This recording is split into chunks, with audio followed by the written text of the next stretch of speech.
Hello, and welcome to Walking the Earth podcast, the podcast about exploring the travel lifestyle. I'm Justin Castle, calling in from New York City, New York. And I'm Mike Margulies calling in from Chiang Mai, Thailand. We're also being joined today by Alex Jimenez from TravelFashionGirl.com. How's it going, Alex? Hi Welcome. guys, thank you so much for having me today. I'm super excited. Yeah, me too. Yeah, we're excited to have you. Um, Thank you. and we understand you're also an enthusiast about audiobooks, and you recommend taking them on trips. Just if any books you've read before, perhaps, and Yeah, if you what's get nauseous, for example. what's your tip? Tell everybody your tip that you just told us.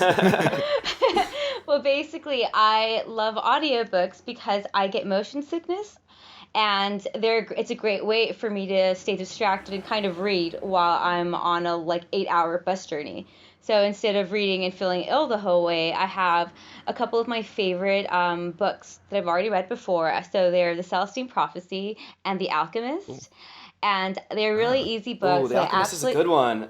Yeah, I love them, and I always Yeah. have them on audio because that way I have something fun that I'm familiar with, and it's a nice way to distract me while I have a long transportation journey. So, totally recommend downloading a couple of books that you've already read before if you do suffer from motion sickness, and if not, well, why not? It's just another mode of entertainment when you're on the road for hours at a time. Yeah, faux show. absolutely. And lucky for our listeners, you can get yourself a free audiobook at audibletrial.com/WTE podcast. Do it. So, yes. All the So, cool. if you get motion sickness or just want some entertainment, that's a great resource for you right there. Take it from Alex. Yeah, I'll So, check definitely out be Audible. taking advantage of your free download for sure. Sweet. Yeah. So, yeah, check it out, guys. Audibletrial.com/WTE podcast. So, Alex, some more about, back to you. Your site, travelfashionGirl.com, is basically to help. It's more so, I guess we're not the demographic. Justin and I are not specifically, because it tends to be targeted towards women traveling and helping, I guess, preparing for travels. You can maybe speak more about that because I read in your about page a lot of the advice for, say, what to pack is, take 2 pairs of shorts and 6 t-shirts, and you thought that didn't really apply for women. Exactly. That's more like you guys. I know Right. That's with actually exactly God. what I have too. Yeah, like it's a typical male traveler's packing list is what two quick dry short tees, two quick dry long tees, one pair of convertible pants, and 3 pair of underwear. And that doesn't exactly translate well for girls. Ah. We Mm, can't just flip our boxers inside out and call it clean for another day. It just right. doesn't work out that way. Yeah, that definitely happens. Yes, I know it does for guys. And Sometimes if I run out of underwear, actually, I just kind of like go without them. I'll just kind of free ball it. yeah, we can't exactly free ball it. Right. Can you free okay, ovary? Free- possibly. Well, we can go commando for sure. It's personally not my favorite thing, but hey, some girls like it, some girls don't. So basically, because of you freeballing guys is why I started creating this website, because what works for guys doesn't work for girls. Is I found out on the beginning of my travels in 2008 when I started traveling, reading these packing lists. I thought I was totally on point. I went to REI, bought the gear that I was supposed to, got these randomly odd looking quick dry tea things, hmm and found out that when I was in Auckland, New Zealand, that nobody out partying out at night in this really cool city was dressed like me. Ah. And these Right. convertible pants didn't exactly do anything for me as, for my looks, for my outfits, for they weren't even functional for me to wear on what I was personally doing. So Mm. based on all these little fashion tragedies that happened to me while traveling initially, I then decided that I needed to warn all the women out there that this was not what they were supposed to do, unless they wanted to, of course. It's always about up to the individual, but that there were Right. other ways. So my Right. mission was to inform them about how it really was when you were traveling, and you didn't necessarily have to follow a specific set of guidelines, but there were other options, and that's what I offer them. Gotcha. I Mm. Yeah. see. So, Yeah. so yeah, we have talked to many people who are using the same. I mean, obviously Mike's down to a few pieces of clothing, but it's really easy as a dude, just have a couple shorts and shirts, and you can wear that anywhere. Shorts and t-shirts and sandals. Right. And you guys Basically love wear convertible anywhere. pants. You guys absolutely love those. I don't know I what don't that have is. any convertible pants, actually. What is a convertible pant? You mean like the ones that like zip off from pants into like shorts or something? Yes. Okay. You I don't have as any of those. As a guy, you'd probably really love them. Guys sing praises. They touch them adoringly, hug them, kiss them. They love their convertible pants because for them, guys, let's face it, like we were just speaking earlier, you think that you look bad, but you guys will always look good with grungy hair, a beard, and dirty t-shirts. They will never look bad. But girls do not look good with grungy hair, a beard, and dirty t-shirts. It doesn't translate exactly the same way, I see. I like girls with beards. That's a character. So if we don't want our beards to grow out, then we need to carry tweezers. So there's other things that to take into consideration as women when we're traveling. I want to know. So the key that we talked a lot about on the podcast about being lean, about chopping down your supplies and being the minimalist lifestyle. As minimal as possible. How does your in your 6 years of travel, 6+ years of travel, almost 7, how does that convert to what you're blogging about? How does that apply? Well, just because you are a minimalist doesn't mean you have to look like crap, essentially. Because it's not, you can pick the right 3 shirts. It doesn't have to be 3 quick dry tees, but it can be the 3 right shirts for that particular destination or for what you're doing. So I show women how to strategically pick their clothing in order for them to pack light, pack less, and pack smart. You don't need to carry a massive suitcase, a massive backpack with 100 pieces of clothing to look good or to be prepared. You can be well prepared if you do your research, if you plan correctly, and if you just invest a little time in advance. And I show them my sneaky strategies to do all that. In fact, I actually have a new packing course that I'm launching November 1st called the 30-Day Travel Fashion Challenge, where I'm going to walk women through that through that process for 30 days straight. And not only will it help them pack better when they're traveling, but it's also going to help them prepare better for their everyday lives. It's really tips that you can use every day. I'm sure you guys have this problem when you guys are traveling, right? Your outfits, what are you going to wear for the next day? How to mix and match your colors and prints. Yeah, Mike, you've got a date. For me, it's a much simpler, very much simpler. What shirt do I feel like wearing right now? Exactly. How do you choose? That's about the how whole do you decision choose, process. when you open up your backpack, how do you choose your outfit for the day? Honestly, what I do, I just kind of look at the shirts that are clean. Exactly. The sniff test. I'm curious. Yeah, the sniff test, and then I'm like, all right, that one. Well, do I want to go for the brighter blue shirt today, or do I want to go for the Chiang Mai shirt today? Right. The Chiang beer. How are you gonna just you got a date today? How are you gonna dress for that? What are you gonna that's do? right. I want to know how that works. Yeah, we've been talking about Tinder the last 2 episodes, so it's only fitting. I actually did meet a girl on Tinder, and so I'm going to meet up with her in half an hour or so. The way I'm going to dress for this is exactly the way I'm dressed right now. I'm wearing shorts and a t-shirt and sandals.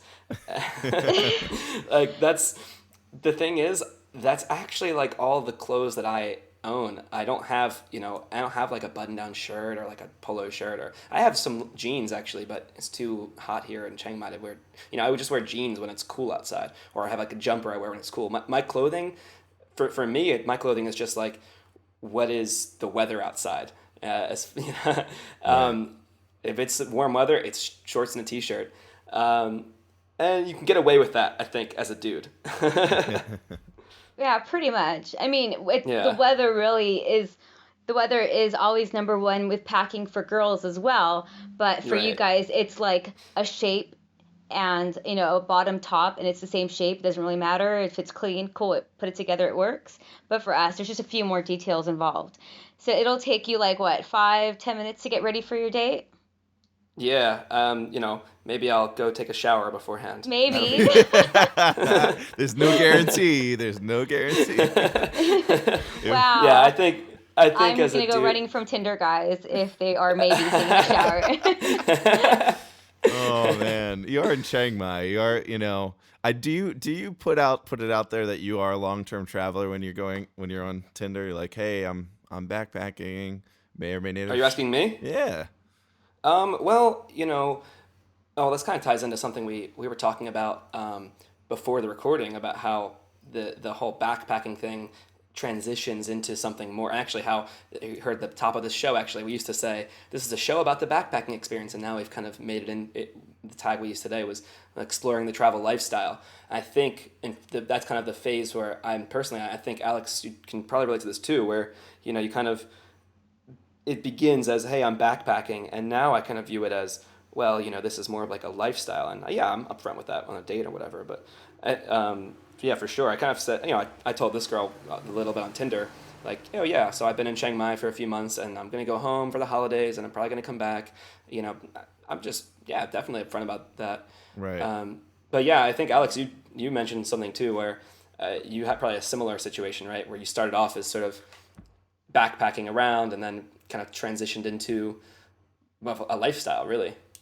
I think, yeah, it sounds like it's probably easier to go from backpacking to traveler or to a traveling lifestyle versus like holiday maker or going on vacation and then turning into a full-time traveler. Right. It Right. just one naturally backpacking kind of naturally transitions into, oh shit, this is my life. Yeah. Because when you're going backpacking, you usually, oh sorry, I think I just cussed. Is that okay? Yeah. Free speech. Yes. We're a Free speech podcast. No worries.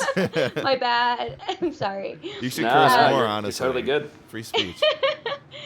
Yeah, when you're backpacking, it's addicting, and you see the world in a whole different way.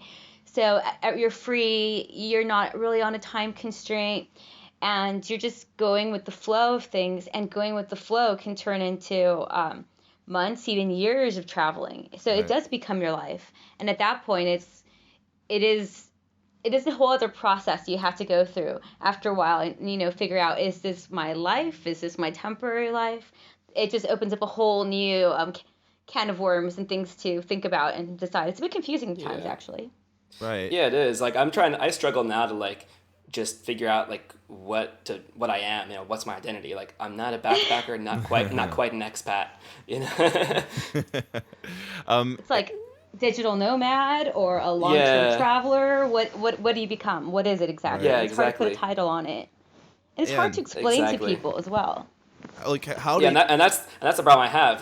So if you're asking like, what do I say to people that ask me, let's say a Tinder date or something, like, well, what are so are you are you traveling here, or that's the question you get, right? So do you live here, or are you just traveling? And it is a hard question to answer because like, well, it's something in the middle. And I was Yeah. trying to like think of the word for it, and I had a conversation actually with recently with Becky Crouch, who was one of our old guests and who's also happened to have been posting up in Chiang Mai. We're like, what do you call that? We kind of landed on floating.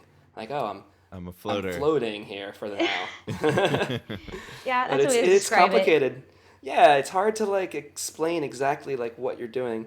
Well, that's your I try my status. best. It's like Facebook, right? Relationship. It's like your living status. It's complicated. Right. It's not really Yes. not Yes. committed. You're not like really dating. It's just complicated. Well, how That should be an option on Facebook when it's like, what's your current city? It's complicated. Yes, that should totally be it. I never know what to put. Oh, you could totally protest that, or what is it? Get one of those things together where people, a list. What's A it petition? called? Petition. Petition? That's Let's the petition word. Facebook. Petition Facebook. I tried putting on my Facebook like just something cute, like planet Earth as my current Right? city. They don't let you do that actually. They That's do you not think they, fair. they do that for They marketing? make you choose an actual data? city. Twitter lets you say planet Earth though. Right. So- You That's good. should totally petition that. I'm sure Mark Zuckerberg would adjust that for people. Full-time backpackers have to be at least several thousand in the world, or tens of thousands. Yeah, that's the backpacker. Well, then that's the thing. I don't want to put backpacker as my current city either, because it's like, well, am I a backpacker now? Or like I've been in Well, Chiang you're Mai not for a several months. backpacker now. You're living the travel lifestyle, aren't you? Yes, That's true. yes. Exactly. Boom. So smart, so Well, that's smart. what it is. I'm just living the travel lifestyle. Yeah. Yeah, maybe that's it. Well, Yeah. Alex, I wanted to know, like, you've been doing this for a long time. Did you ever go back home, or you just started traveling and then just stayed out? No, I used to basically go back home about every year and a half, 2 years to go work Mm-hmm. and then hit the road again. And also because I'm from LA, it's a really great stopover city. Like if I'm going from Central America to Asia, I have to go through LA. Ah, So sometimes it just makes sense. Or if Coachella's happening, I love indie music and I love going to music festivals, and sweet. Coachella used to be one of the highlights of my year when I was living in LA. So whenever I can sneak in a music festival, it's always a big plus. So I Mm. do. It's easy for me to stop in LA on the way in my travels. But yeah, I used to go there to work all the time before, every so often. But now because I have my website, I'm doing the digital nomad thing. I'm now just working from my site essentially. Awesome. And So that's your schedule of locations is based on music festivals. I wish. I wish. I did go to Oh, Glastonbury this year. That was that's awesome. awesome. cool. I've never been to Glastonbury, but I've only heard good things about it. Oh my God, I can't believe I've had tickets actually for 4 festivals, and it's really hard to get. And this was actually the first time I did go, Where but it was absolutely amazing. Obviously, Yeah. Coachella is my always gonna be my heart and my soul of a music festival because it's Mm. home. But yeah. Glastonbury was a whole other beast. It was just massive, unlike Where anything you've ever been to before. It's where like there were Uh, circus acts Oh my and God. like there were whole worlds.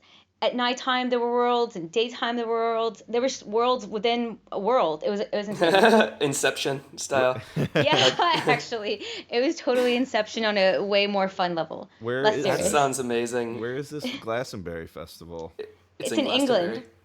Oh, it's It's in in England? Glastonbury, England. It Okay. Yep. happens in the end of June every year. Every except they take a break every fourth year, I believe.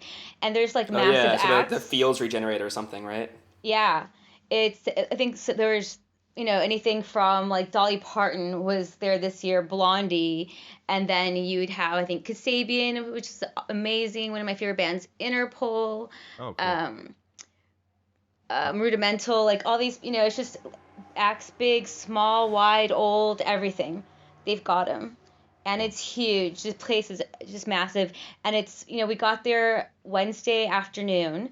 It was like a 2 hour entry. You're lugging all your stuff, your backpack. I had my suitcase, your beer, like alcohol, your clothing, all your camping gear for a week. And then we were there from Wednesday to Monday. It's a week But long.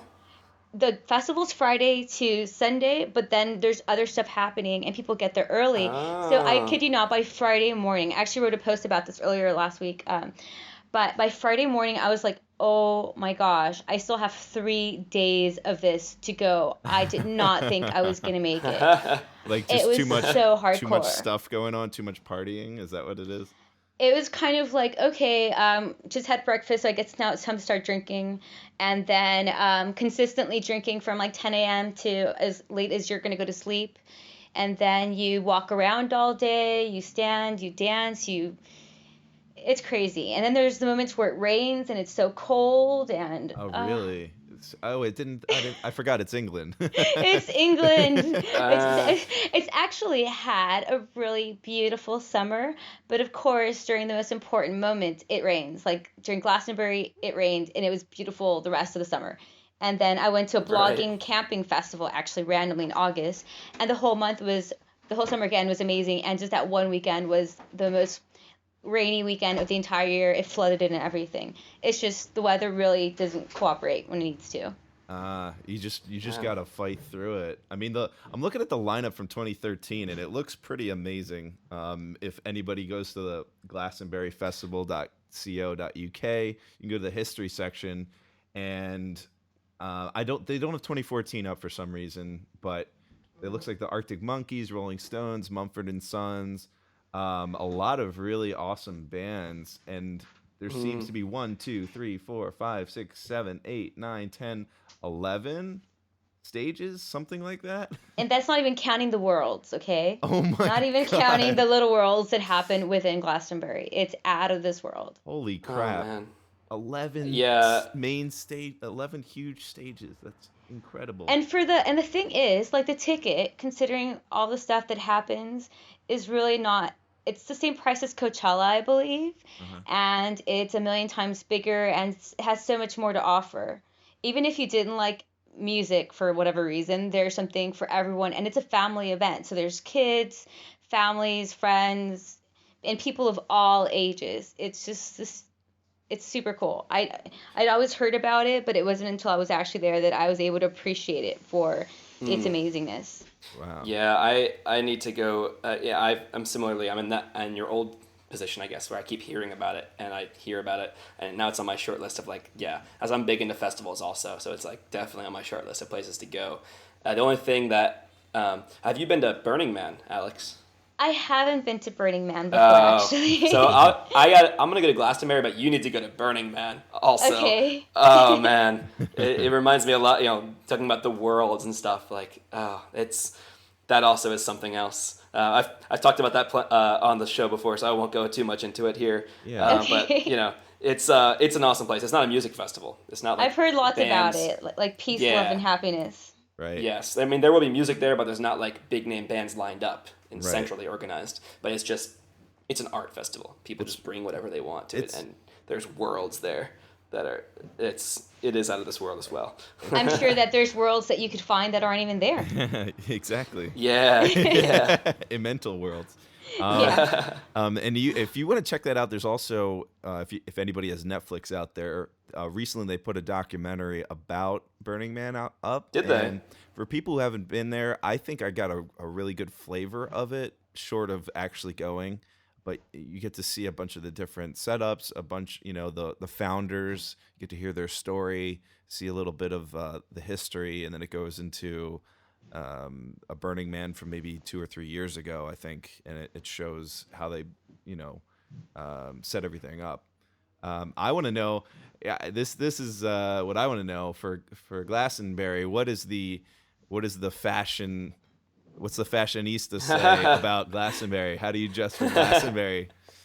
Well, basically anything goes, Right. And I'll use an English term, basically fancy dress, which is dressing up as basically as a costume.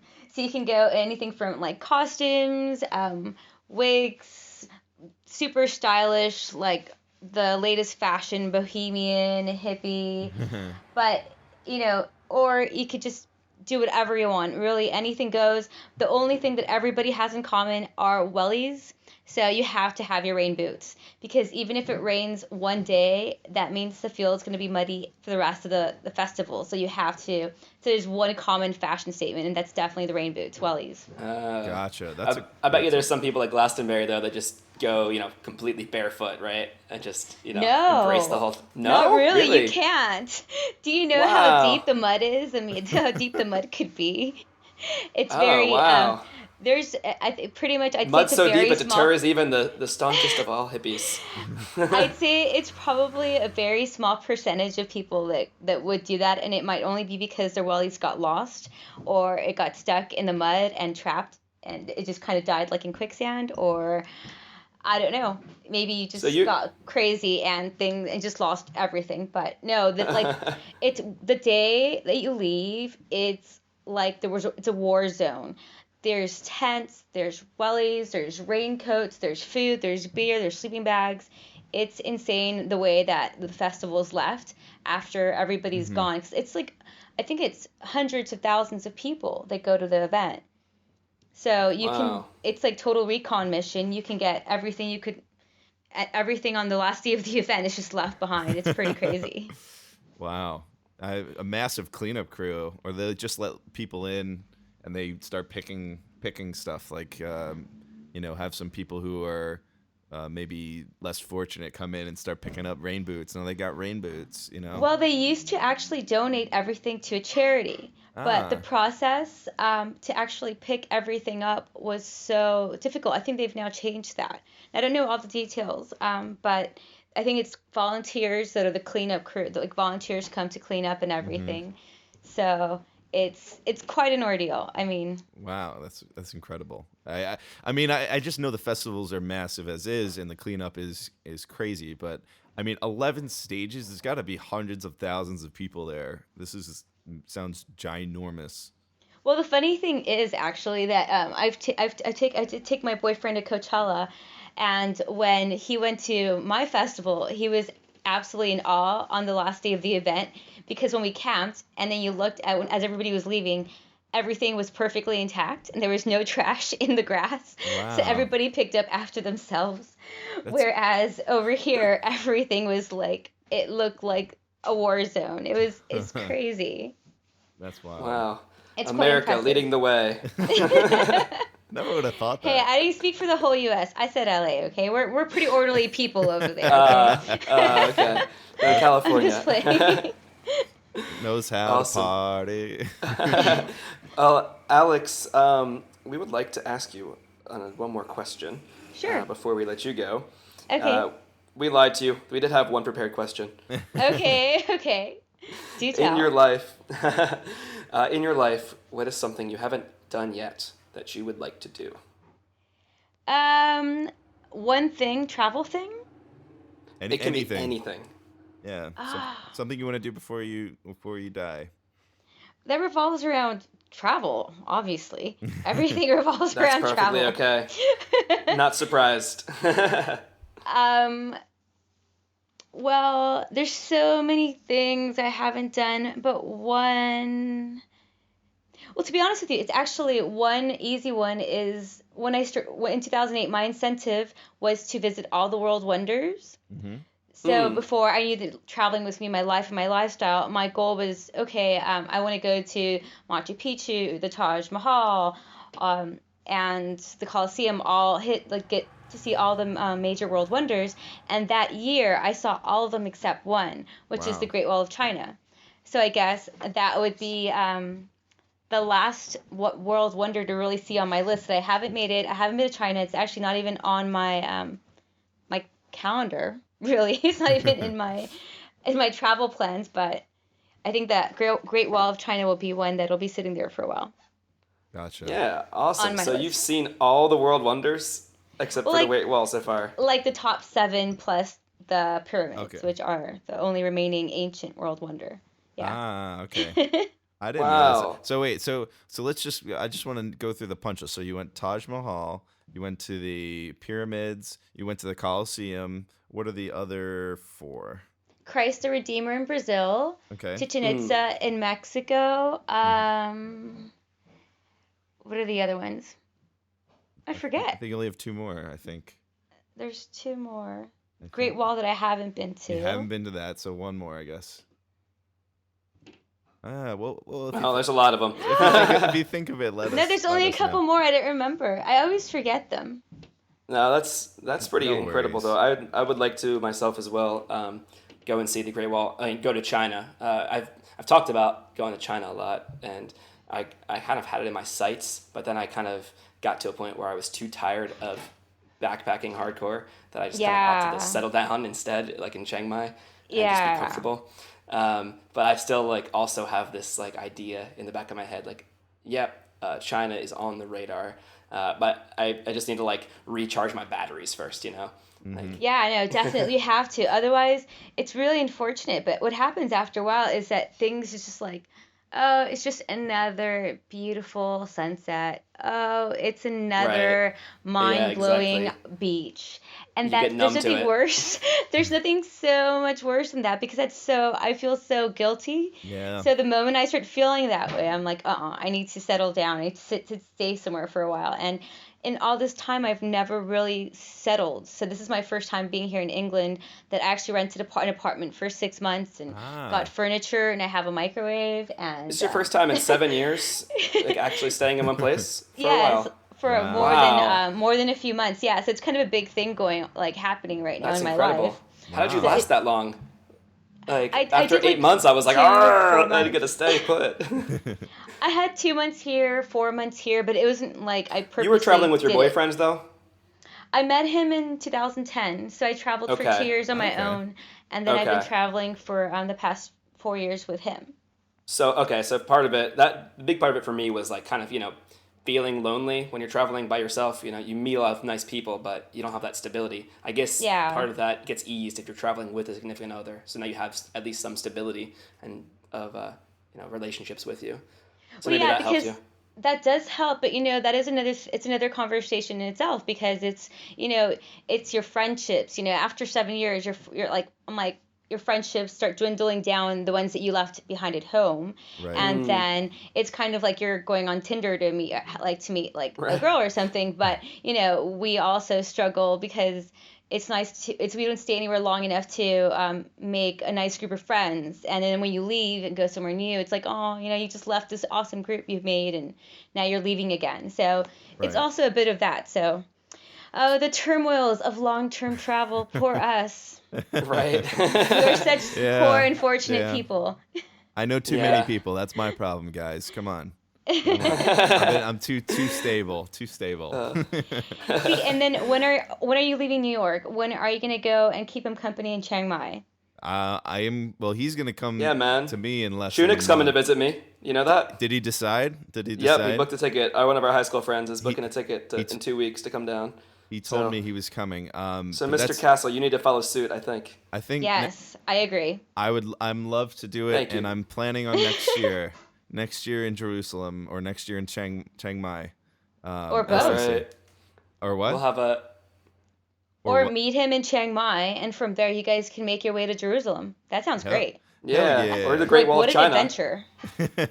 Yeah. That sounds like a good adventure.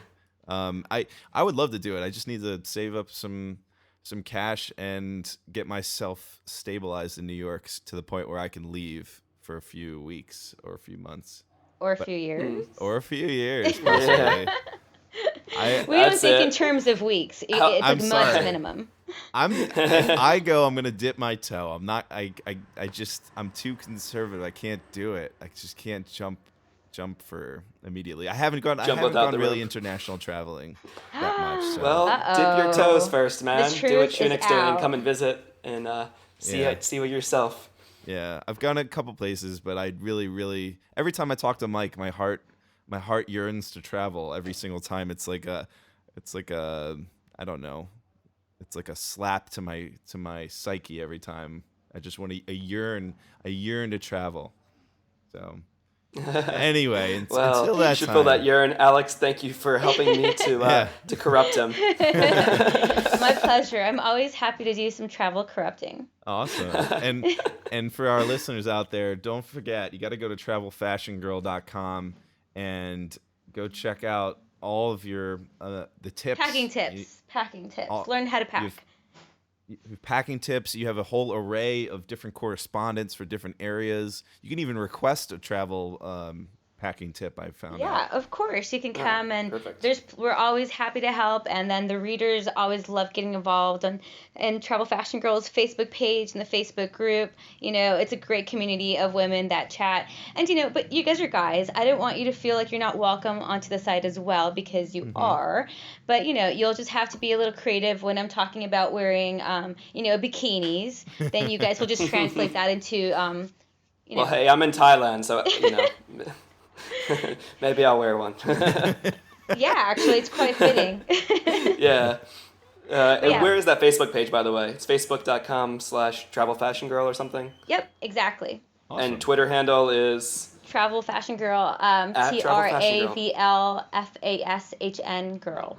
Okay. cool. We'll link up. FASHN. Well, we will link up to that with the correct spellings of how to get there on our website. As always, Awesome. we have a blog post that goes along with every episode. You can find that at wtepodcast.com. So if you go on that website for the posting for this episode, which should be, by my count, episode 44, you'll find the links to all the ways you can find Alex and Travel Fashion Girl. Awesome. Yeah. Alex, thank you so much for coming on. Thank you. Thanks, guys, for having me. It's been awesome, and I'm really happy to chat with you guys. And Justin, so hopefully next time I speak to you guys, you'll be also on the road with Michael. Yes. Yes. That's the goal. But thank you very much. I'll be rooting for you. Well, we should put a what is it, Kickstarter together or something. What's that word I had before? Oh yeah, A petition. we should get a crowdfunding to Justin hitting the road. Exactly. Yeah. Or a petition. If enough people petition, I'll just. It's a petition. We're gonna start a petition. All right, Walking the Earth petition. For that Justin. along with Facebook and Mike Zuckerberg, yeah. Yeah. For what was it? We need to have our own, like, backpackers need rights and travelers need rights on the where do you live spot in Facebook. On Facebook. Yes, we do. We're gonna start that trend right now, Mike. So when we get offline, we're gonna totally do that. Well, thanks so much, guys. Oh, it's been Thank great. you. It's been great. For our listeners out there, thank you for listening to Walking the Earth podcast. Don't forget to get your free audiobook at audibletrial.com/WTE podcast, because it can help with if you got motion sickness. So why not check it out? Definitely. There, Alex approves. It's Travel Fashion Girl approved for sure. Boom. Stamp. I do have my stamp. It's just gotten my stamp. You have a stamper? Oh, of course. I didn't just make that up. That's so cool. That's so cool. Well, we're gonna get Travel Fashion Girl approved stamp. Don't forget to check us out online at WTEpodcast.com. And thanks again, as always, for listening to Walking the Earth podcast. We'll talk to you next time. Take care. Next time on Walking the Earth podcast, Little Bo Peep lost her sheep. But what Little Bo Peep didn't know was her sheep were digital nomads. And her sheep ran away to Chiang Mai, Thailand. Next time, Mike sits down with Damian Walter, a digital nomad who writes about digital nomads. And they talk about how digital nomads are like a modern counterculture. Like the hippie counterculture of the 60s and 70s. And Chiang Mai is like our San Francisco. That's next time on Walking the Earth podcast, which will be posted next week at WTEpodcast.com. Peace, motherfuckers.